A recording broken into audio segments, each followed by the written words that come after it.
por esta entrevista a este esfuerzo de periodismo digital que encabeza Epigmenio Ibarra, que se llama Revolución 3.0. Gracias a ustedes y saludos a todas y a todos.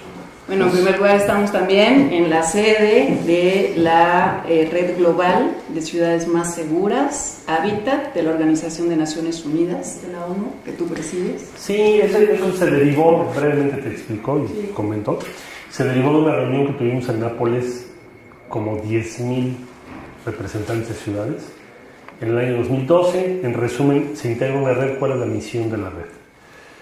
La misión de esta red es proponer a la Organización de Naciones Unidas el programa de seguridad desde el punto de vista de las ciudades y no de los países. Normalmente los programas de seguridad los hacen los países y hay mucho énfasis en armamento, coerción, terrorismo, control de la libertad personal, y nosotros queremos hacer otro enfoque totalmente diferente. Entonces por eso se hizo esta red y tenemos la encomienda de presentar el programa a las Naciones Unidas a más tardar en 2016, dentro de las metas del nuevo milenio. Entonces vale mucho la pena porque es la primera vez que las ciudades hablamos, proponemos o damos un enfoque diferente. ¿Y esas propuestas serán vinculantes, digamos? Armas una propuesta, haces un programa, fijas metas, fijas cómo se miden y se integra un fondo. No lo puedes hacer obligatorio para las ciudades, pero sí para aquellas que firmen y se vayan adhiriendo o se vayan sumando a este programa. Hoy en día la red pues tiene un número de ciudades creciente, ¿no? Yo creo que estaremos ya más de 500 ciudades del mundo que han firmado ya en estar en favor de este programa. Nuestro enfoque es la prevención, cohesión social, cultura. Es otro tipo de concepción distinta a la que a veces escuchamos mucho en materia de seguridad. Y no solo estamos hablando de crímenes, sino de seguridad ciudadana en el sentido más amplio, ¿no? Sustentabilidad, libertades y derechos, tus oportunidades de empleo, en fin. Bueno, entremos al tema, ¿qué te parece ahora? ¿Sí? Sobre, esta propuesta del día de hoy en materia de la reforma energética que está por venir. Pues es que Peña se fue a Londres y se sinceró allá, ¿no? Entonces dijo que quiere reformar la Constitución, hacer cambios, dijo él, cambios constitucionales para dar certidumbre a la inversión. Es lo que dijo en el G8. Eso significa, en resumen, síntesis, que cambies cuando menos el artículo 27 constitucional y que aquello que hoy es solo permitido en la Constitución para el Estado mexicano, pues ahora lo puedan hacer corporaciones privadas, particularmente del exterior. Bueno, ¿y esto qué tiene que ver con nosotros, no? Bueno, pues se trata de compartir la renta petrolera del país con las corporaciones más importantes que vengan a hacer inversión. Es decir, cuando tú dices yo no tengo dinero, no tengo tecnología, ven y hazme todo el trabajo y comparto contigo el riesgo, pues les vas a tener que pagar con gas y petróleo. Y eso significa que lo que hoy es solo de los mexicanos, pues ahora lo vamos a compartir con otras personas. Van a ser sus utilidades. Ya no son parte de la renta petrolera o de los ingresos de México que provienen de los hidrocarburos. Ese es el asunto. A ver, hay que irnos despacio porque es un tema muy, muy complejo. Sí. Hoy, lanzaron, ya habían hablado de 8 ejes centrales, ¿no? El ingeniero Cuauhtémoc Cárdenas está encargado de la redacción también de esta propuesta del PRD de la reforma energética. Podemos irlas explicando una a una. Esto que tú mencionas sobre la renta petrolera, sería interesante. Yo me encontré una nota por ahí publicada en febrero de 2008. Es un informe de México de la Organización Mundial de Comercio, ¿sí?, sobre México. Y dice que desde la expropiación de la industria petrolera, la mitad de sus actividades para la utilidad pública y a favor de la nación se han privatizado. Creo que no es algo nuevo lo que está ocurriendo ahora.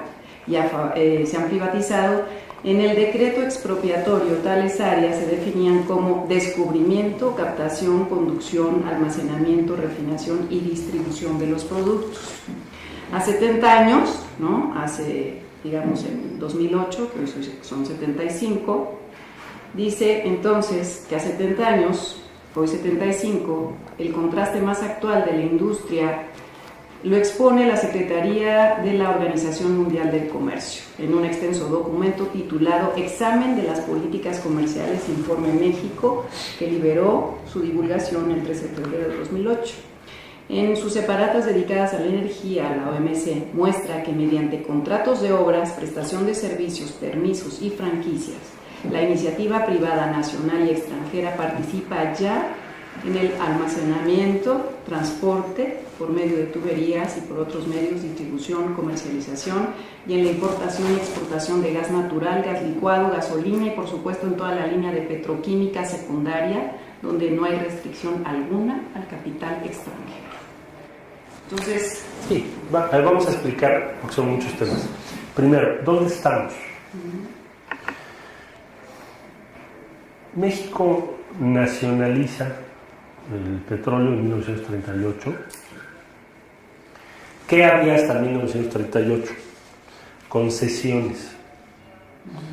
Concesiones. Quiere decir que tú compras una superficie de tierra, se te da una concesión y todo lo que tú encuentres en esa superficie de tierra, se entiende que tú lo explotas, pagas un impuesto al gobierno y prácticamente es tuyo, vamos a decirlo así. Esas concesiones fueron cuestionadas por el artículo 27 constitucional, que decía y dice hasta ahora que todo lo que está en el subsuelo es propiedad de la nación. La nación puede otorgar concesiones, salvo en el caso de hidrocarburos. ¿Por qué se quitó la concesión? Porque se estimó, cuando se hizo ese artículo, que las concesiones le dejaban muy poco al país. Es decir, que se habían otorgado grandes extensiones de tierra a las mismas empresas que hoy están en el mundo, Shell, lo que era Standard Oil, y solo le pagaban al Estado mexicano un impuesto muy pequeño. Esa era la situación. Bueno, entonces el artículo 27 cambia eso. En 1938 se hace la nacionalización, se prohíben las concesiones para siempre. Se prohíben, no puedes concesionar en materia de hidrocarburos, nada. Bueno. Pero después hay otra prohibición que viene en el año 58, 1960, que es una prohibición respecto a contratos de riesgo. ¿Qué son contratos de riesgo? Tú exploras y de lo que tú encuentres, pues vamos a decir, nos vamos mitad. Tú explotas la mitad y la mitad es para el gobierno de México. ¿Por qué se prohibieron en 1960? Ya voy a terminar. ¿Por qué se prohibieron? Porque los que se dieron, los contratos que se dieron, resultaron mal por varias razones, pero una particularmente, porque cada vez que te sentabas con una de las empresas en las que habías contratado, pues aparecía la embajada de Estados Unidos o de Inglaterra. ¿Sabes? Que tenías una diferencia de utilidades. Oye, no, el depósito no es así, ¿eh? Entonces, ¿qué hizo México? Dijo, ya no vamos a hacer contratos de riesgo porque siempre estamos en desventaja respecto a los países de origen de empresas superpoderosas. Exxon o Shell son más grandes que el producto de México, completo. Entonces, a la hora que te sientes en la mesa, si además viene el embajador de Estados Unidos a decirte, oye, no, es que esta empresa hay que pagarle más, estás en una desventaja tremenda. Bueno, se prohibieron en 1960. Eso fue respecto a prohibiciones. En síntesis, hasta ese momento, se establece una exclusividad del Estado mexicano para ejercer las actividades que tienen que ver con exploración, explotación y distribución. En los años 90 se hacen reformas para liberalizar. ¿Qué quiere decir liberalizar? Que los privados puedan invertir y hacer. ¿En qué materias? Petroquímica, por ejemplo. ¿Qué pasó con la petroquímica? ¿Se abrió? Pues no ha habido inversión. Muy pobre. Ductos de gas. Se abrió la inversión. No ha habido inversión. Por eso tenemos hoy, inclusive, falta de gas en varias regiones del país. O sea, la liberalización se abrió desde los años 90. El último episodio fue en el sexenio de Felipe Calderón, que muchos participamos en el tema de oponernos a la reforma que se hizo. De todas maneras hicieron una reforma, si no toda lo que ellos querían, hicieron una reforma más o menos parcial, que tampoco ha tenido muchos resultados. Bueno, concluyo. Es lo que está hablando. El presidente de la República va a Londres a la reunión del G8 la semana pasada y dice en una entrevista al Financial Times, ahora explico por qué lo dice, vamos a hacer cambios constitucionales para dar certidumbre a la inversión, es decir, la tesis que hemos oído 20 veces o más, si no se modifica la Constitución para darle certidumbre, ¿qué quiere decir certidumbre? Quitar la prohibición que acabo de explicar a las empresas internacionales. ¿Cuáles? Las mismas que te acabo de decir. Shell, Exxon. Pues entonces no se va a lograr la inversión que se quiere. Eso es lo que dijo Peña en resumen. Eso fue la semana pasada. Por cierto, en México casi pasó inadvertido. Casi no se publicó la traducción de ese artículo. Bueno. Frente a eso, yo lo que hice fue mandar una carta al presidente de la República y le digo, oye, hay que debatir, presidente, tienes que debatir esto en México, porque aquí nadie estamos enterados. Luego hay una reunión del PRD. ¿Por qué? Porque tenemos que tener una posición unificada. Conclusión de la reunión del PRD. Presidente, estamos en contra de que modifiques el 27 por todo lo que acabo de explicar y otras razones también. Pero nos urge, te emplazamos a que presentes tu iniciativa en México, porque ahora resulta que los ingleses, los del G8, saben más que cualquier mexicano, salvedad hecha del círculo más cercano al presidente. Presenta tu iniciativa en México y hagamos un debate nacional. Concluyo. En muchos países del mundo, cuando se toma una decisión de este tamaño, tienes que hacer un referéndum o plebiscito. ¿Qué es lo que deberíamos de nosotros pugnar? Que se hiciera lo mismo, con un debate por el sí y por el no. Nosotros diríamos sí a mantener la propiedad exclusiva. Ellos dirían que no, es una forma de plantearlo. Y que se haga un referéndum o plebiscito para que se decida, porque eso sí nos va a afectar mucho en los próximos años. Esa es la síntesis. Esa es la consulta que piensan hacer. Pero oficial. Consulta es otra cosa, consulta puede ser una encuesta, pues. No, nosotros queremos que sea oficial, que sea obligatorio. Sí, Peña, su partido y una parte del PAN quieren cambiar la Constitución, que no sea solo un debate en la Cámara de Senadores y Diputados y en las cámaras estatales, sino que se abra y sea un referéndum, ¿sí o no? Pero balconeó Peña también al Pacto por México. Dio a entender en esa entrevista que ya había acuerdo. Sí, por supuesto. Peña dice que incluso tiene la mayoría de los votos. Es lo que él dice en la entrevista. Ayer hubo una reunión, platicábamos, y Pablo Gómez es el Consejo Rector que asiste a las reuniones del pacto. Y Pablo Gómez nos dice, no se ha tratado en el pacto. Bueno, no se ha planteado el pacto. No conocemos la iniciativa de Peña. Por eso la conclusión del encuentro de ayer es exigir, emplazar a Peña que la presente en México. Sin embargo, ¿qué quiso decir Peña claramente en esa entrevista? Bueno, lo que Peña quiere decir es que tiene la mayoría de votos necesarios.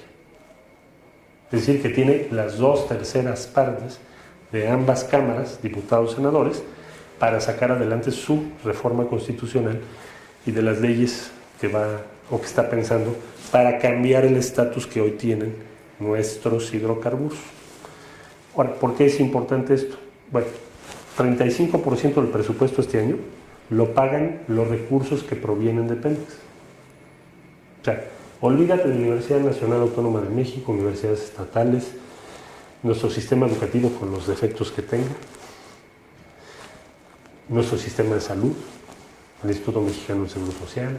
Es decir, habría que hacer otra cosa muy distinta si no tuviéramos esos recursos. Por eso es tan importante. Sí, no ha hablado de privatizar, que así es como se defiende, ¿no? Privatizar Pemex es otra cosa. Privatizar Pemex, él dice, no, yo no he hablado de eso. No, lo que él dijo fue otra cosa. Nosotros tampoco hemos dicho eso. Yo no estoy pensando que Peña haya llegado al G8 y les haya dicho, oigan, les vendo Pemex, ¿qué creen? No, no creo. Pero de lo que estamos hablando es de modificar la Constitución para lo otro que estoy diciendo ahorita, es distinto. Pemex actual y las aguas profundas y el gas de México a futuros son dos cosas distintas, ¿no? Sí. A ver, el tema de los contratos incentivados, que fue parte de lo que se incluyó en esta reforma energética del 2008. Háblanos un poquito de qué tratan, a qué se refieren estos contratos, porque aparentemente también estos contratos también permiten a las empresas privadas la explotación, exploración y extracción de crudo. Es una fórmula de los contratos de riesgo. Perdón. Tú lo que haces es esencialmente lo siguiente. La actividad de exploración es que tú inviertes 100 millones. Y esto es como ir, si se permite la similitud, a un juego. O sea, tú vas a una exploración, inviertes 100 y a lo mejor no consigues ningún depósito. Perdiste tu 100. Por probabilidad, estadística, etcétera, con que tú le pegues a uno de los 100 millones que invertiste, pues a lo mejor ese uno vale no 100, vale 5,000 o vale 1,000. Entonces, cuando hablamos de capital de riesgo, nos estamos refiriendo a que se tiene que hacer una inversión grande y se puede perder toda esa inversión. Eso es capital de riesgo. Conclusión, ¿qué es lo que te están diciendo ahorita? No vamos a tomar esos contratos incentivados, de riesgo, como los quieras, poner el adjetivo que tú quieras. Dicen las empresas, si no me das garantías plenas de que no es una actividad exclusiva del Estado. ¿Sí? Por eso, dice Peña, pues voy a cambiar la Constitución, porque hasta ahorita no han funcionado muy poco. Petroquímica se abrió, no ha habido inversión. Ductos se abrió, no ha habido inversión. Contratos de riesgo en modalidades, tampoco ha habido una gran inversión. Entonces, ¿qué quieren? Pues quieren compartir tu renta petrolera con todas las garantías. Pues eso es, con el nombre que le quieras poner. Contrato de riesgo, cambio constitucional. Ayer dijo el presidente entrante del Consejo Coordinador Empresarial, apertura. Peña dice liberalización. O sea, nadie te va a decir realmente, oigan, queremos compartir la renta petrolera. Déjame ponértelo en otro término. Tomar esos capitales y esos contratos significa que tú hoy logras esa, o puedes lograr esa inversión, pero la vas a pagar caro durante muchos años, porque la tienes que pagar. O sea, si ellos encuentran un depósito, lo tienes que compartir con ellos. México ya lo hizo y no funcionó y no nos fue bien y lo prohibieron constitucionalmente por lo que acabo de explicar. Y ahí vamos de nuevo otra vez a la misa. ¿Qué se argumenta para hacer esto? Yo creo que los argumentos que hemos escuchado son dos: que no tenemos recursos y que no tenemos tecnología, recurrentemente. Nada más que si tú, digamos, comparáramos 1998-99, precio del petróleo, a 2010 o 2011, ha subido 10 veces o más el precio del petróleo. ¿Cómo me dices que no tienes recursos? No lo sabes usar. Pero creció 10 veces el precio de lo que vendes. ¿Cómo nos vienes a decir ahorita, oigan, no tengo dinero? Es un argumento hasta peligroso para México en el exterior. Segundo, no tengo tecnología. Fíjate que eres un país que lleva explotando petróleo y hidrocarburos más de 70 años. ¿Cómo llegas a decir eso? Es decir, es de preocuparnos, ¿no? Entonces, ¿qué somos? ¿Somos una nación fallida? ¿Un Estado fallido? ¿No podemos? La industria naval mexicana, si la comparas con otras del mundo, pues es de ese tamaño. ¿Por qué no hemos desarrollado una industria naval o naviera más poderosa?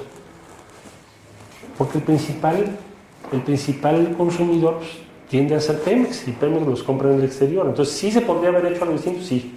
¿No se ha hecho? Pues porque no se ha querido, no porque no podamos. Entonces, los argumentos que han dado son esos. No tenemos dinero, no tenemos tecnología. A ver, tecnología. Vamos a ver. La inmensa mayor o la mayor parte de la producción de Pemex actual son aguas hasta 500 metros de profundidad. Pero ya tienen 7 pozos funcionando de aguas profundas. Entonces, ¿cómo están funcionando esos pozos si no tenemos tecnología? Pues compramos tecnología a diferentes proveedores, hay algunos nacionales. Pues igual podríamos tener más, ¿no? Anuncia el expresidente Calderón casi al salir de su gobierno, ya encontramos una gran reserva.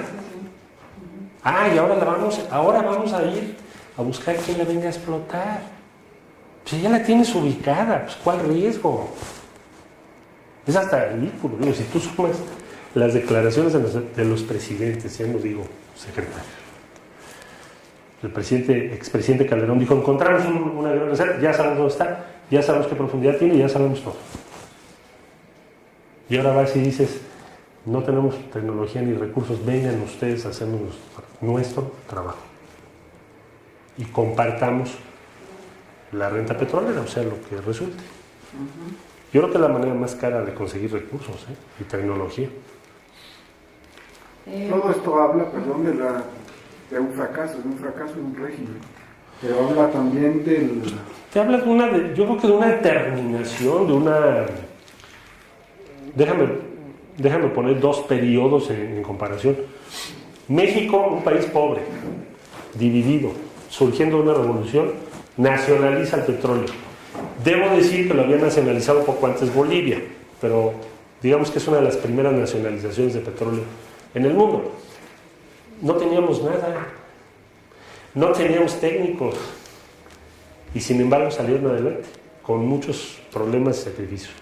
Hoy en día México es la economía número 13 del mundo. Tenemos más de 70 años de experiencia de exploración y explotación. Tenemos una economía muy compleja. De hecho, somos la principal nación o economía manufacturera del continente después de Estados Unidos y Canadá. Y salimos con que no tenemos tecnología ni recursos. Nunca habías visto tú eso, o es muy difícil encontrar un caso parecido a nivel internacional. Yo creo que es un tema de decisión estratégica y decisión política. Ese es mi punto de vista. La carga fiscal, por ejemplo, es otro de los argumentos también que tiene actualmente Pemex y que es muy onerosa y se la pasa pagando la Hacienda. Mira, Pemex tiene, tú decías ahora, ayer el ingeniero Cárdenas nos presenta ¿qué será? Pues un recuento de lo que él ha venido trabajando con un equipo muy grande desde ya hace tiempo. Él quedó de hacerlo así. A estas alturas se tiene un avance del 80%. Bueno, hay un tema que toca él insistentemente, que dice, Petróleos Mexicanos, descontados sus costos, todo lo demás se va a Hacienda. Todo. Si bien te dejan un poquito por inversión.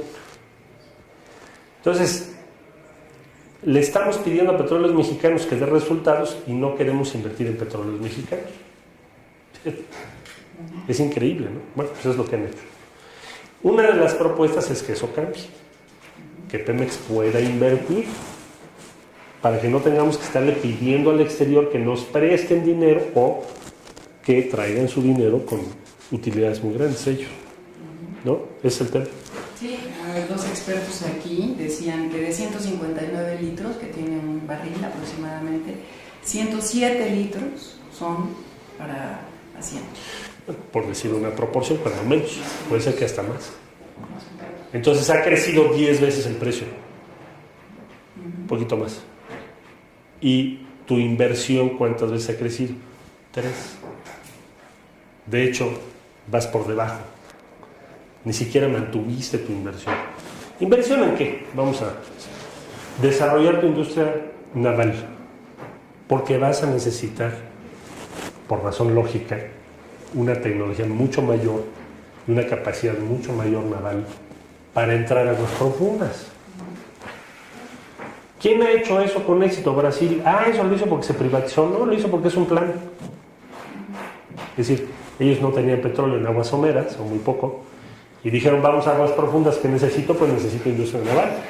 Su industria creció muchísimo. Bueno, México podría haberlo hecho, sí, que no lo ha hecho. Es un ejemplo, es un... No, sí, ahorita que dices Brasil, por ejemplo, en una reunión a la que convocó Manuel Bartlett también, Fernando Siqueira, él es el vicepresidente de la Asociación de Ingenieros de Petrobras, Sí. dice que hay que pensar muy bien antes de modificar la legislación que rige a Pemex, ya que cuando se abre cualquier brecha en la regulación no tiene más control. Esto fue durante el foro Mitos y Realidades de Petrobras, realizado en el Senado, y también, bueno, hoy habla de la reestatización de Petrobras.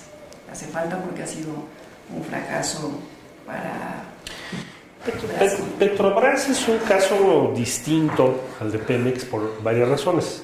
Una de las razones es que cuando ellos inician no tenías una producción ni con mucho, ni siquiera remotamente parecida a la que nosotros tenemos.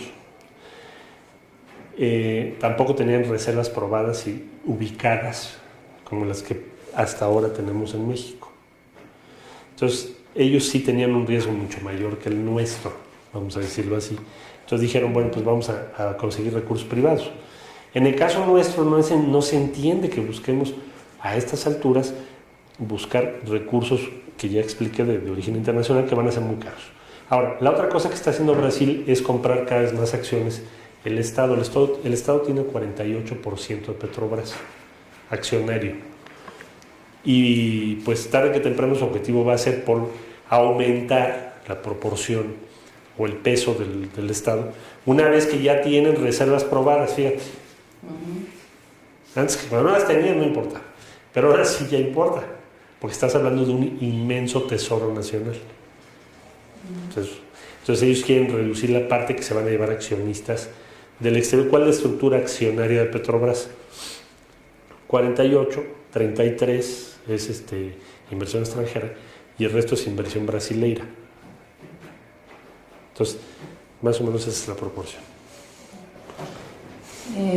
Bueno, estábamos hablando entonces también de yo quería como nada más detenerme un poquito más sobre estos contratos incentivados, cómo están, porque bueno, en este modelo que se realizó en 2008, ¿no? Bueno, ese fue parte de la reforma energética de 2008, pero se hizo el 24 de noviembre de 2010 un nuevo modelo, ¿sí?, que hizo el Consejo de Administración de Pemex. Este modelo, ¿no?, dice que las compañías contratadas por Pemex, un modelo de contrato, ¿no?, con estos contratos incentivados, dice que las compañías contratadas por Pemex recibirán el pago de una tarifa acordada según el precio de mercado por barril de petróleo extraída, más el pago del 70 al 80% de los costos en que se incurra, y además el pago de los gastos de operación. Sí, pero tú les pagas. Eso fue una gran discusión. Sí. Primero se logró evitar que cambiaran la Constitución, que Calderón lo que quería es lo que quiere Peña. Es decir, estas iniciativas en torno al 27 constitucional tienen una gran continuidad entre el PRI y el PAN. Sí. Cedillo, bueno, era su máximo cambiar el 27 constitucional. Tenía dos grandes temas, Cedillo: cuotas a la UNAM y 27 constitucional. No pudo ninguna de las dos, por fortuna.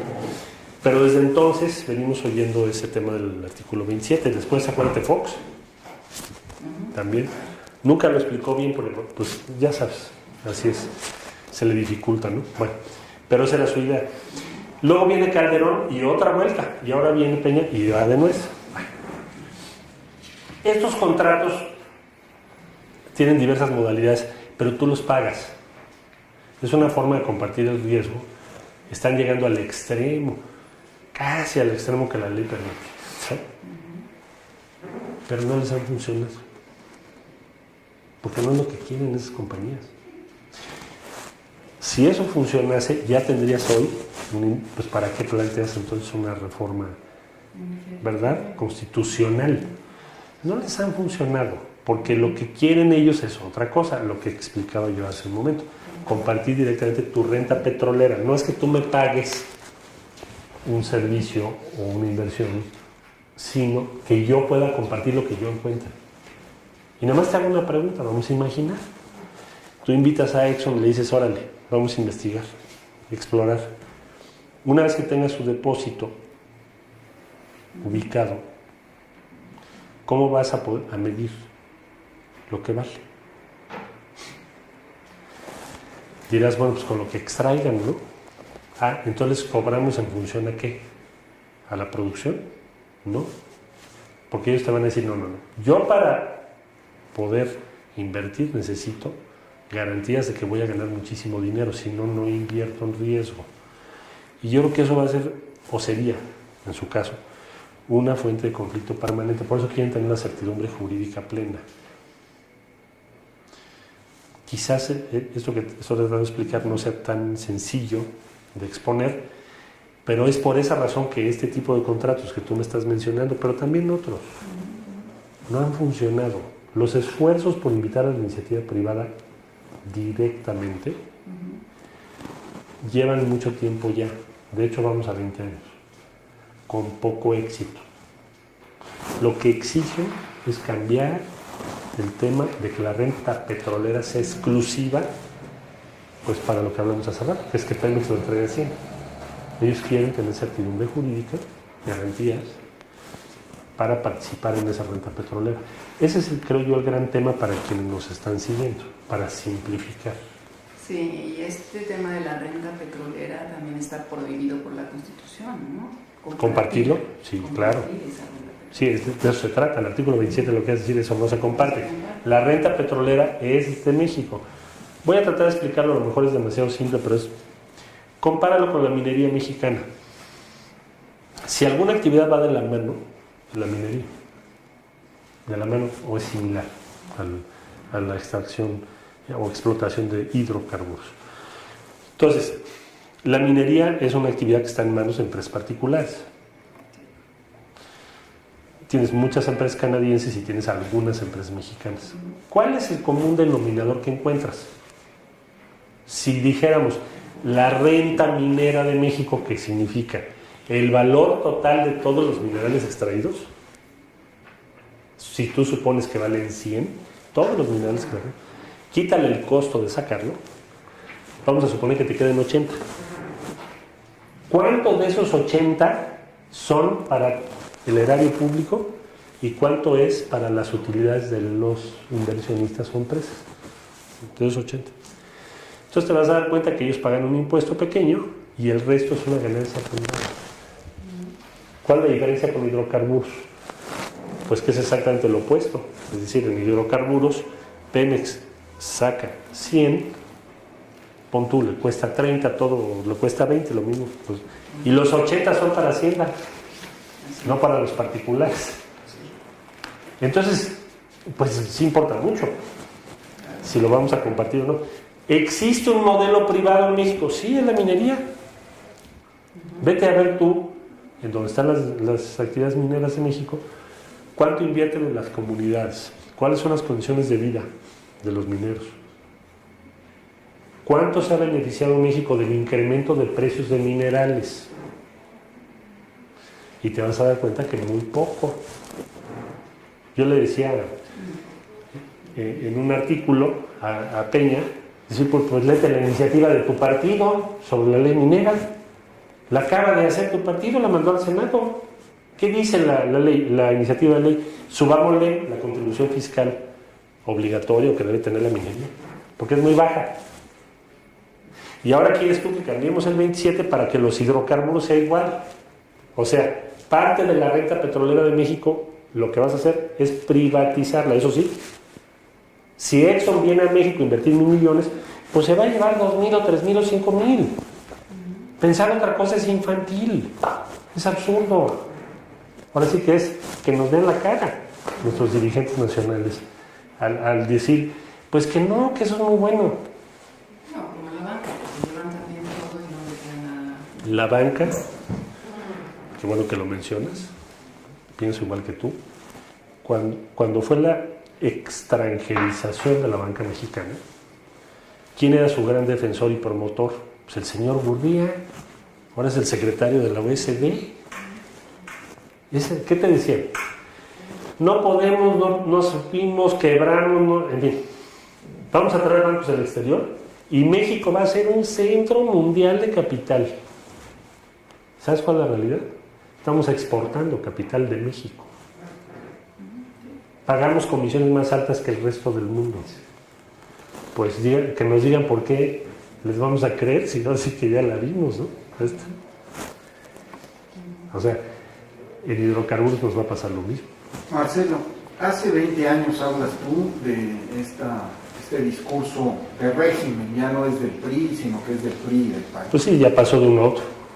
Este discurso de la privatización y de que Pemex no puede, pero ese discurso va acompañado de una dosis propagandística tremenda y de un desgaste y un saboteo a la empresa, de la demolición de su prestigio. Hoy mucha gente te dice que se venga, total no sirve más que para enriquecer a Romero Deschamps. O sea, siempre hay ese filo. Sí, no, eso lo van a aprovechar mucho. Yo incluso te diría que lo que yo estaría esperando de parte del gobierno actual es que en el momento que vayan a lanzar esto, lancen o detengan a Romero Deschamps, que ha sido un dirigente aliado del PRI durante un largo periodo de tiempo. Lo podrían hacer. Dentro de las iniciativas que está proponiendo el ingeniero Cárdenas está, y ya lo discutimos ahora en la reforma laboral, el PRD propuso que las cuotas sindicales sean voluntarias, no solo en Pemex, en todas las instituciones públicas, y el PRI no quiso. Entonces, si queremos hablar de reforma, pues hagamos las cuotas voluntarias, y eso lo podemos hacer mañana, no necesitas invitar a Exxon ni a nadie, eso lo podemos hacer. Yo creo que con un consenso muy grande, cualquier día de estos. La iniciativa por parte del PRD está presentada respecto a la reforma laboral. Y el PRI dijo no, y no lo dejó pasar. Entonces, ¿queremos cambios? ¿Quién quiere cambios? Sí queremos cambios nosotros, pero cambios favorables. No cambiar situaciones en donde al final nos vamos a estar lamentando en el futuro. Porque el hecho de que tengas un sindicato como el que tienes, o bien que haya opacidad en muchas cosas en Petróleos Mexicanos, no justifica que tomemos entonces toda la renta petrolera y la compartamos con empresas del exterior, porque pues lo vamos a pagar muy caro. Si llegáramos a la conclusión de que no podemos hacer bien las cosas nosotros, pues ¿a qué le tiramos como país? Preguntaría yo. Entonces, ¿cuál es nuestro futuro? ¿Qué haríamos bien? O sea, si nuestro principal activo, que son los hidrocarburos, no lo podemos hacer bien, bueno, entonces ¿en qué lo hacemos bien? ¿En qué podemos hacerlo bien? Debemos hacerlo bien. Ahora, claro está, se necesita cambiar las reglas, que las cuotas sean voluntarias, que se exija transparencia en Petróleos Mexicanos, en fin. Bueno, pues eso hay que hacerlo, eso se puede hacer. Y además no se tomaría tanto tiempo. ¿Y cómo acabas con la corrupción sindical? Con eso. O sea, que tu cuota sea voluntaria significa, para los que hemos trabajado en el servicio público, te llega tu cheque con un montón de claves y ya sabes, y una de esas es la cuota sindical. Entonces son millones y millones de pesos que se le entregan a la dirigencia sindical y es muy difícil o raro que rindan cuentas. Entonces creo yo que el cambio más importante es que sea voluntario. Tú pagas lo que tú consideras que vale la pena pagar porque el sindicato te está sirviendo, te está funcionando, etcétera, etcétera, etcétera. No que te lo descuenten y se lo den. No es una. Otra, que tengan obligación, que sean entes públicos obligados para efectos de transparencia y para efectos como todas las demás, porque tienen recursos públicos. Si tú ahorita pides los recursos del sindicato vía el IFAI, te van a responder que no, porque no eres agremiada a Pemex, pero son recursos públicos. Es decir, se debería, ¿no?, tener esa transparencia y que las cuotas sean voluntarias. Por otro lado, Marcelo, ¿qué conexión hay entre renta petrolera y el bolsillo de cada uno de las ciudadanas y los ciudadanos? ¿Y qué conexión, qué pasaría si con la apertura, la privatización, el cambio del 27, qué efectos tendría en la economía familiar? Hoy vivimos los gasolinazos pues cada 15 días, pese a que el precio del petróleo va subiendo. ¿De qué nos habla esto? Mira, si se comparte la renta petrolera cada año, vas a tener menos recursos aportados y por lo tanto invertidos por el gobierno federal, estatal y municipal. Hoy en día el 35% de todos los servicios públicos que tienes tú, mencionaba yo hace un momento algunos, escuelas públicas, Instituto Mexicano del Seguro Social, el famoso Seguro Popular, que está pagando muchísimos de los medicamentos y servicios médicos del país, lo que tiene que ver con inversión en infraestructura. Hay muchísima gente que trabaja en torno a todas estas actividades que entenderá muy bien de qué se trata. Bueno, pues cada año vas a tener que compartir una parte de esos recursos que ahora ya no van a ir a esas instituciones, o a la Universidad Nacional o las universidades estatales, sino que ahora les vas a tener que pagar o compartir pues con una empresa del extranjero, lo que ya hablamos ahorita.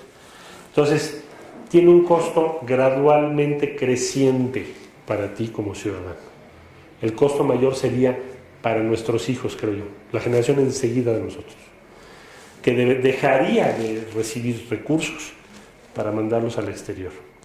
¿En qué se usan esos recursos? Bueno, pues en todo lo que te acabo de decir. La famosa cruzada que quiere hacer el gobierno, por ejemplo, ahora, que antes se llamó oportunidades, antes se llamó solidaridad. Bueno, pues la pagan primordialmente con esos recursos. Entonces sí tiene una afectación, me parece muy seria para nuestra vida cotidiana. Si alguien dijera, esta inversión o esta apertura va a hacer que la gasolina ya no suba, sería un gran mentiroso. Porque si una empresa privada quiere vender gasolina en México, pues se la va a vender al precio internacional, no al precio nacional. Y por consiguiente el precio muy probablemente sería más alto. Muy probablemente sería más alto que el que tienes ahorita. Por ejemplo, Exxon, Mobil, todas las marcas que hay, Shell, pues te lo venderían a precio internacional, más impuestos. Así está la situación. Se han usado estos recursos también pues para pagar todas estas crisis económicas en las que nos han metido los malos gobiernos, ¿no? Te voy a decir en qué se usó. Mira, por ejemplo, en el sexenio de Fox se usó dos conceptos. En el sexenio de Fox tuvimos México, vía Pemex, un cheque de $70,000 millones adicionales. O sea, te das cuenta que tú llegas al gobierno y en algún punto del gobierno llega alguien, entonces, señora, aquí hay un cheque para México de $70,000 millones. Imagínate el tamaño. ¿Qué hicieron con el dinero? Dos cosas. Prepagaron deuda, particularmente con Estados Unidos, que hasta Estados Unidos dijo, bueno, ¿y ahora por qué me pagas antes? ¿No? Bueno, fuimos ahí muy formalitos, ahí está mi cheque. Y segundo, pagaron el crecimiento del gasto corriente. Sueldos, porque subieron sueldos, pero a lo bonito. Sueldos de funcionarios. No subió el sueldo del trabajador promedio, pero el funcionario subió mucho. Y lo que llamamos gasto corriente, o sea, nómina y otros gastos, la luz, el teléfono. En eso lo usaron principalmente. Eso es impresionante, pero en eso lo usaron. Ahora, ¿eso quiere decir que está mal Pemex? No, el que está mal es el que usa el dinero. ¿Estuvo bien que México expropiara? Sí, porque si no, nunca hubiéramos tenido ese dinero, jamás. ¿Tenemos que usar bien ese dinero? Bueno, aquí hay una iniciativa que vas a encontrar, ley que regula los excedentes petroleros. Ahí está. ¿Para qué? Para decir, a ver, espérenme. Todos los recursos que obtengamos vía Pemex se tienen que invertir ¿en qué? Porque ya no queremos que los inviertan a su leal saber y entender, o como les venga en gana. Queremos que se distribuyan de esta manera. Educación, salud. A ver, acaba de salir el reporte internacional que dice que México tiene más ninis. Estamos en el tercer lugar mundial. Nos gana Israel y Turquía, nada más. Entonces tenemos un porcentaje muy grande de jóvenes que no están estudiando ni trabajando. Bueno, ¿que no podríamos utilizar parte de este dinero para darles una beca y ponerlos a que se capaciten y después trabajen? Pues claro que sí. Bueno, entonces pongámoslo en la ley. Es decir, parte de lo que ayer se comentó. ¿En qué se usa ese dinero? Pero lo que está mal no es Pemex. Ah, es que el líder del sindicato. Bueno, transparencia, aplicación de la ley. Opacidad de la compañía, pues hagámosla transparente. Y no que nos digan, no, pues mejor que venga Exxon. Bueno, pues entonces ¿a qué le tiramos como país, verdad? Bueno, y no se ha hecho, por supuesto, inversión en exploración, explotación. Muy poco. Sí se ha hecho, pero poco. No han dejado que Pemex invierta en eso. Se ha desmantelado nuestra capacidad tecnológica. Porque la tecnología te toma tiempo desarrollarla. ¿Para qué se creó el Instituto Politécnico Nacional? En parte, pues para eso. Hoy tenemos cada vez menos ingenieros en ese campo. ¿Por qué? Porque no hay inversión en tecnología. Bueno, pues invirtamos, si se puede. Yo creo que es un tema también me decían, es que eres un nacionalista trasnochado. Dije, bueno, pues si es trasnochado creer, pensar o decidir que México debe salir adelante con su esfuerzo y tener autonomía en el futuro, pues yo no sé por qué se diga que eso sea trasnochado. Lo que me parece trasnochado más bien es lo otro. Decir que no podemos. No pudo Cedillo, no pudo Fox, no pudo Calderón. No tenía ninguno de ellos este órgano metaconstitucional que es el Pacto por México, y del que ya presumió Peña Nieto. Más allá de lo que digan los que están sentados en la mesa del Pacto por México, este señor fue a Londres y dijo, tengo el apoyo de los partidos del Pacto por México. Se apresuraron a defender todo este asunto precisamente los voceros del PRD y la dirigencia del PRD. Bueno, yo te diría que desde luego el punto principal de la reunión de ayer fue decir que de ninguna manera el PRD puede apoyar ninguna reforma al 27 constitucional. Es más, está en nuestros estatutos. O sea, si se quisiera apoyar una reforma al 27 constitucional, tienes que llamar a un Congreso Nacional o de otro modo sería ilegal. Porque si no, ¿para qué son los documentos básicos, verdad? Entonces, el PRD no puede de ninguna manera apoyar una iniciativa de esa naturaleza. Ayer eso se dejó muy claro en la reunión. Si alguien del PRD habló con el gobierno y le dijo que sí, pues a ver cómo le va a hacer, porque no veo cómo lo vas a sacar. Ayer estuvo todo el PRD ahí. Entonces, Peña dice, el pacto, tengo el apoyo del pacto, me queda muy claro que él está sumando PRI más PAN seguramente.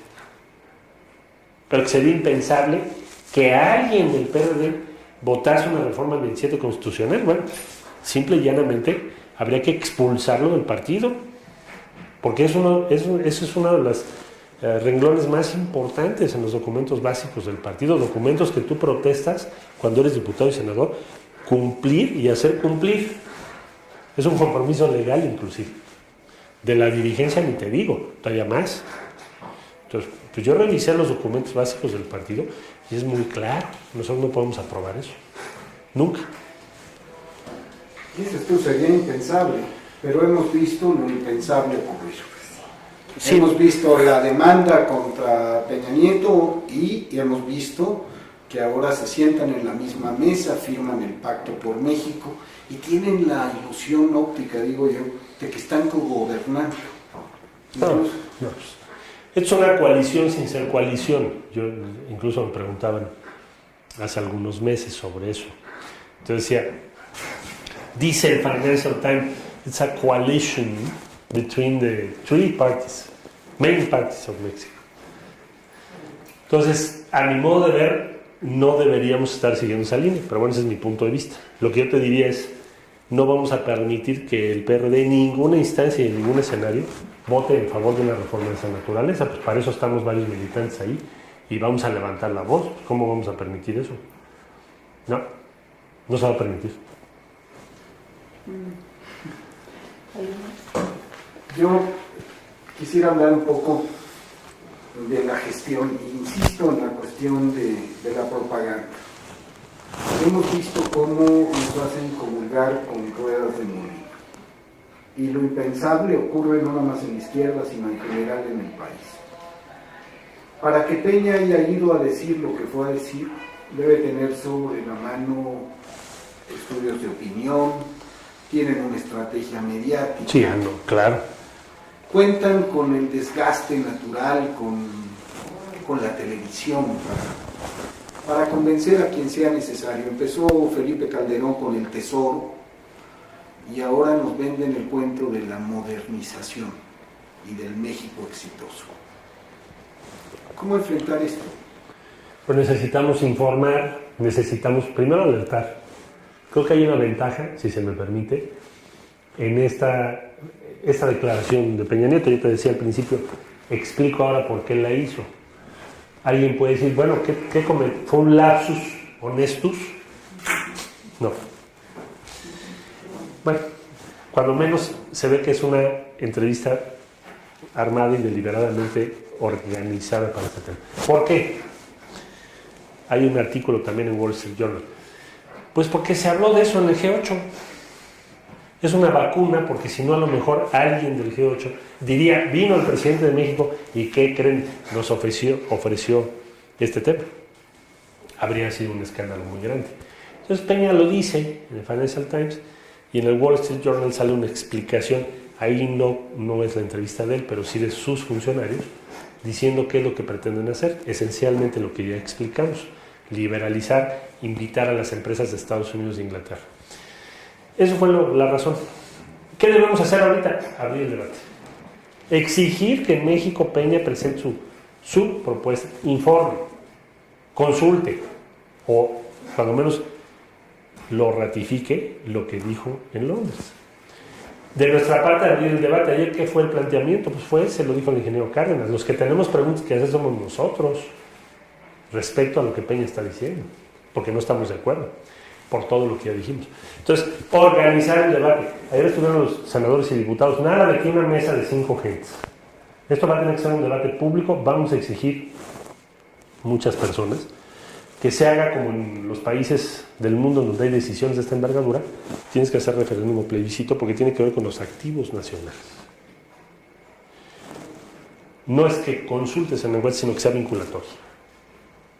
Y que Peña encabece la corriente, la propuesta de no permanecer los hidrocarburos en manos del Estado mexicano.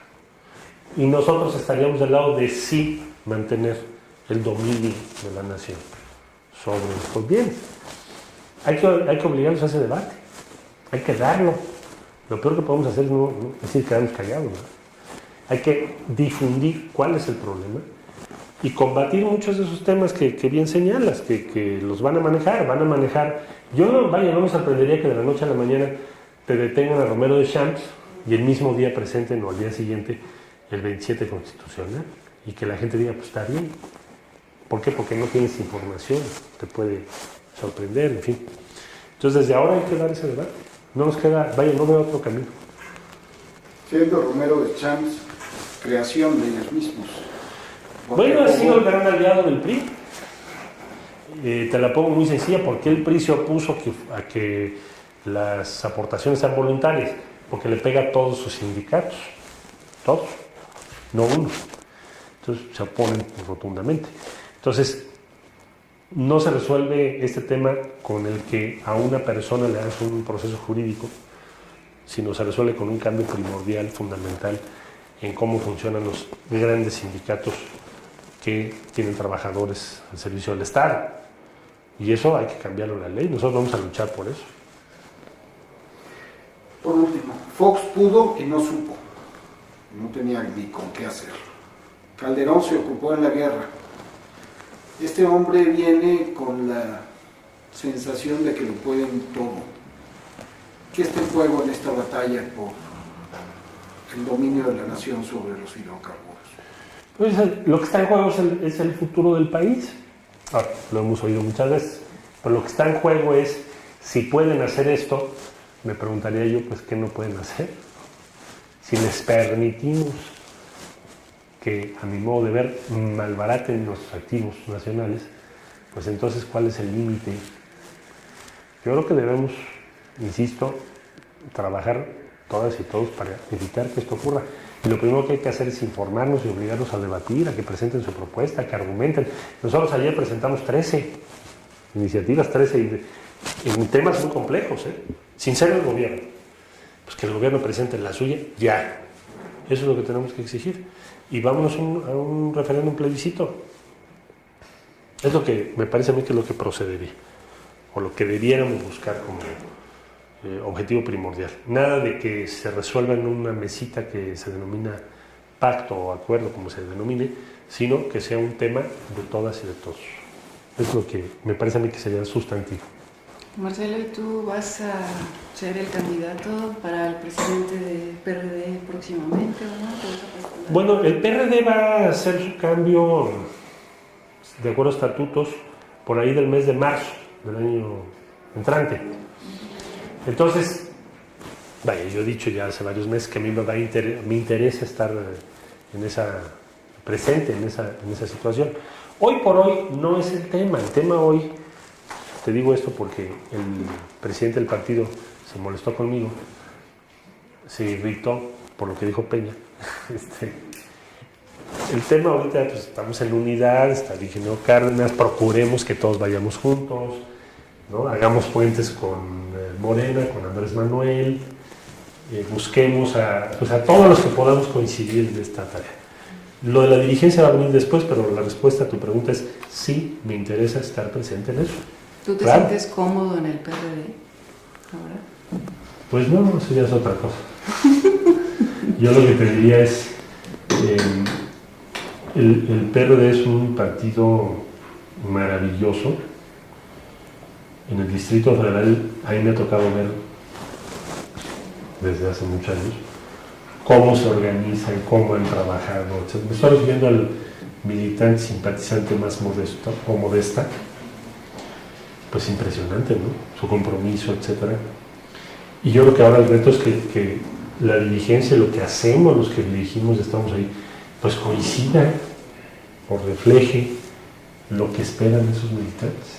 Creo que nos faltan muchos cambios, muchas reformas, otras formas de actuar. Pero bueno, eso tendrá su momento, ¿no? Que es hacia febrero, marzo del año 2014. Y ahí ya nos veremos. Ya nos veremos y nos veremos también para el 2018 también, ¿no? También, pues eso es lo que sigue. Tenemos que irnos preparando para que no tengamos... Lo que tenemos ahorita es un intento organizado, muy sistemático de restauración. Restauración de un partido hegemónico que domina muchísimos de los territorios del país y de las esferas de lo público del país también. Entonces, tenemos que hacer un largo camino, a veces muy difícil, para poder ser el contrapeso de ese poder tan grande y en su momento para competir con ese poder. Eso debemos de hacer, pensar así. Y si no pensáramos así, pues entonces ¿a qué le tiramos? ¿No? Ser un partido ahí testimonial o intrascendente para la gente. Hay que pensar así, que hay que disputar el rumbo que el país debe seguir. ¿Y estas próximas elecciones estatales, cómo ves ahí el PRD? ¿Cómo va a quedar? Bueno, hay algunas ciudades en donde el PRD ha tenido una presencia muy relevante, ¿no? Cancún, Playa del Carmen, Cozumel, por decir de Quintana Roo, Oaxaca sin duda, Tlaxcala, muy relevante.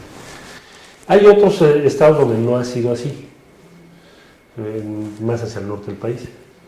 Entonces, lo que vamos a ver ahora en la elección es si toda esta línea que se ha seguido, que se mencionó ahorita, el pacto, etcétera, etcétera, funciona, es decir, si los electores lo ven bien o no. Desde mi punto de vista, lo que ha venido ocurriendo hasta ahorita, el que va a favorecer primordialmente es al PRI, no al PRD. Es más, si yo te pregunto ahorita, ¿qué iniciativa presentó el PRD en el pacto que tú digas, qué padre, ese es el PRD? Pues no sabemos. Entonces, pues ya está cerca la elección, vamos a ver cómo resulta, pero mi opinión es, ya que me preguntas mi opinión, es que no nos va a ir como muchos nos anuncian, de que nos va a ir re bien. No creo. Oye, que nos va a ir muy mal, tampoco, porque hay candidatas y candidatos muy buenos, hay ciudades donde hay un peso importante del PRD. Vamos a ver, el 8 de julio hacemos el corte, ¿no? Una pregunta más. Está llamando Andrés Manuel a movilizaciones en defensa del petróleo. ¿Te sumarías tú? ¿Debería sumarse el PRD? ¿Deberían actuar coordinadamente? Yo creo que habría que buscar una mesa que me parecería que sería lo más inteligente, en donde haya comunicación. Cada quien tiene su idea estratégica y a lo mejor no va a ser posible que unifiques a todos. A veces es muy complejo. Pero sí tener una coordinación respecto a la información que tenemos, las posiciones que vayamos a tomar, qué vamos a hacer, cómo vamos a argumentar. Hay diferentes líneas de pensamiento y bueno, pues hay que respetar eso. Yo pensaría más al uruguaya. Se necesita tener un frente amplio y tienes que tener muchas organizaciones muy distintas y no le puedes pedir a todo el mundo que esté de acuerdo en todo.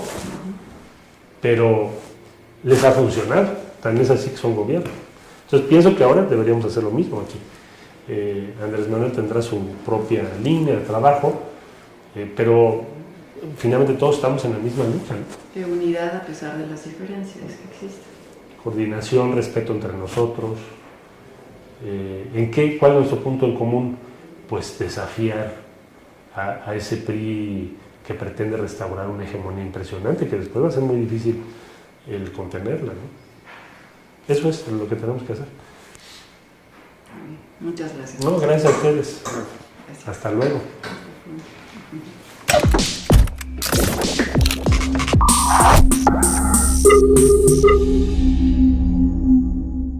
Bueno, esta propuesta del día de hoy en materia de la reforma energética que está por venir. Pues es que Peña se fue a Londres y se sinceró allá, ¿no? Entonces dijo que quiere reformar la Constitución, hacer cambios, dijo él, cambios constitucionales para dar certidumbre a la inversión. Es lo que dijo en el G8. Eso significa, en resumen, síntesis, que cambies cuando menos el artículo 27 constitucional y que aquello que hoy es solo permitido en la Constitución para el Estado mexicano, pues ahora lo puedan hacer corporaciones privadas, particularmente del exterior. Bueno, ¿y esto qué tiene que ver con nosotros, no? Bueno, pues se trata de compartir la renta petrolera del país con las corporaciones más importantes que vengan a hacer inversión. Es decir, cuando tú dices yo no tengo dinero, no tengo tecnología, ven y hazme todo el trabajo y comparto contigo el riesgo, pues les vas a tener que pagar con gas y petróleo. Y eso significa que lo que hoy es solo de los mexicanos, pues ahora lo vamos a compartir con otras personas. Van a ser sus utilidades. Ya no son parte de la renta petrolera o de los ingresos de México que provienen de los hidrocarburos. Ese es el asunto. A ver, hay que irnos despacio porque es un tema muy, muy complejo. Sí. Hoy, bueno, lanzaron, ya habían hablado de 8 ejes centrales, ¿no? El ingeniero Cuauhtémoc Cárdenas está encargado de la redacción también de esta propuesta del PRD de la reforma energética. Podemos irlas explicando una a una. Esto que tú mencionas sobre la renta petrolera, bueno, sería interesante, yo me encontré una nota por ahí publicada en febrero de 2008. Es un informe de México, de la Organización Mundial de Comercio, ¿sí?, sobre México. Y dice que desde la expropiación de la industria petrolera, la mitad de sus actividades para la utilidad pública y a favor de la nación se han privatizado. Creo que no es algo nuevo lo que está ocurriendo ahora. Se han privatizado. En el decreto expropiatorio, tales áreas se definían como descubrimiento, captación, conducción, almacenamiento, refinación y distribución de los productos. A 70 años... El programa a las Naciones Unidas, a más tardar en 2016, dentro de las metas del nuevo milenio. Entonces vale mucho la pena porque es la primera vez que las ciudades hablamos, proponemos o damos un enfoque diferente. ¿Y esas propuestas eran vinculantes, digamos? Armas una propuesta, haces un programa, fijas metas, fijas cómo se miden y se integra un fondo. No lo puedes hacer obligatorio para las ciudades, pero sí para aquellas que firmen y se vayan adhiriendo o se vayan sumando a este programa. Hoy en día la red pues tiene un número de ciudades creciente, ¿no? Yo creo que estaremos ya en más de 500 ciudades del mundo que han firmado ya en estar en favor de este programa. Nuestro enfoque es la prevención, cohesión social, cultura. Es otro tipo de concepción distinta a la que a veces escuchamos mucho en materia de seguridad. Y no solo estamos hablando de crímenes, sino de seguridad ciudadana en el sentido más amplio, ¿no? Sustentabilidad, libertades y derechos, tus oportunidades de empleo, en fin. Bueno, entremos al tema, ¿qué te parece? Ahora, ¿sí? Sobre...